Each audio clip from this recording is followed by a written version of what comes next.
Hello, नमस्कार दोस्तों। आप सभी का दिल से स्वागत है इस नई वीडियो में। आज हम आप लोगों के लिए प्रधानमंत्री आवास योजना ग्रामीण से जुड़ी एक बेहद महत्वपूर्ण और बड़ी जानकारी लेकर आए हैं। जी हां दोस्तों, अब आवास प्लस सर्वे 2025 की प्रक्रिया शुरू कर दी गई है। अगर आप भी इस योजना का लाभ लेना चाहते हैं या पहले आवेदन कर चुके हैं, तो यह वीडियो आपके लिए बेहद जरूरी है, क्योंकि आज हम विस्तार से बताएंगे कि किन कारणों से आपका फॉर्म रिजेक्ट हो सकता है और रिजेक्ट होने के बाद क्या आप इस योजना में दोबारा आवेदन कर पाएंगे या नहीं।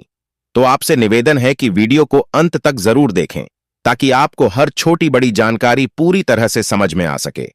प्रधानमंत्री आवास योजना ग्रामीण भारत सरकार की एक प्रमुख योजना है, जिसका उद्देश्य देश के गरीब और बेघर परिवारों को पक्का घर उपलब्ध कराना है। अब तक लाखों परिवारों को इस योजना के तहत अपने सपनों का घर मिल चुका है और वे अब सुरक्षित और सम्मानपूर्वक जीवन जी रहे हैं। हाल ही में सरकार ने इस योजना की रिजेक्ट लिस्ट जारी की है, जिसमें उन लाभार्थियों के नाम शामिल हैं जिनके आवेदन किसी कारणवश अस्वीकृत कर दिए गए हैं।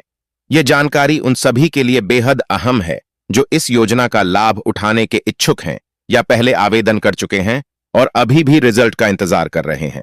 अब सवाल आता है कि अगर आपका नाम इस रिजेक्ट लिस्ट में है तो आपको क्या करना चाहिए और किन वजहों से आपका फॉर्म रिजेक्ट हो सकता है। तो दोस्तों, सबसे पहले तो आपको घबराने की जरूरत नहीं है। सरकार ने आवास प्लस सर्वे के जरिए पात्र लोगों की पहचान करने का नया मौका दिया है। अगर आपका आवेदन पहले रिजेक्ट हुआ था, तो अब आप दोबारा आवेदन कर सकते हैं, लेकिन इसके लिए आपको अपनी पुरानी गलतियों को सुधारना बेहद जरूरी होगा। प्रधानमंत्री आवास योजना का मकसद है कि देश के हर नागरिक के सिर पर एक पक्की छत हो और कोई भी व्यक्ति बेघर न रहे। इसके तहत सरकार पात्र परिवारों को आर्थिक सहायता देती है ताकि वे अपना पक्का घर बना सकें। इस योजना का लक्ष्य केवल घर देना ही नहीं है, बल्कि लोगों को सम्मान, सुरक्षा और स्थायित्व देना भी है। इसके जरिए देश के ग्रामीण इलाकों में विकास को बढ़ावा मिला है और लाखों लोगों को रोजगार के अवसर भी प्राप्त हुए हैं। अब बात करते हैं कि आपका आवेदन रिजेक्ट क्यों हो सकता है।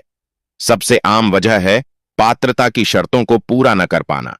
अगर आपने आवेदन किया है लेकिन आप योजना के पात्रता मानदंडों में फिट नहीं बैठते, तो स्वाभाविक रूप से आपका फॉर्म रिजेक्ट हो जाएगा। दूसरी वजह होती है गलत जानकारी देना।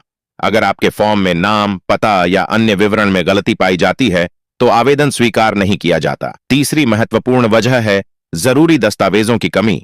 अगर आपने दस्तावेज अधूरे जमा किए हैं या कोई दस्तावेज मान्य नहीं है, तो आपका फॉर्म भी खारिज कर दिया जाएगा। इसके अलावा अगर आप आयकर दाता हैं, तो भी इस योजना के लिए अयोग्य माने जाएंगे, क्योंकि यह योजना विशेष रूप से आर्थिक रूप से कमजोर वर्ग के लिए है। अगर आप यह जानना चाहते हैं कि आपका नाम रिजेक्ट लिस्ट में है या नहीं, तो इसके लिए सरकार ने ऑनलाइन प्रक्रिया उपलब्ध कराई है। अब आप घर बैठे बड़ी आसानी से अपनी स्थिति चेक कर सकते हैं।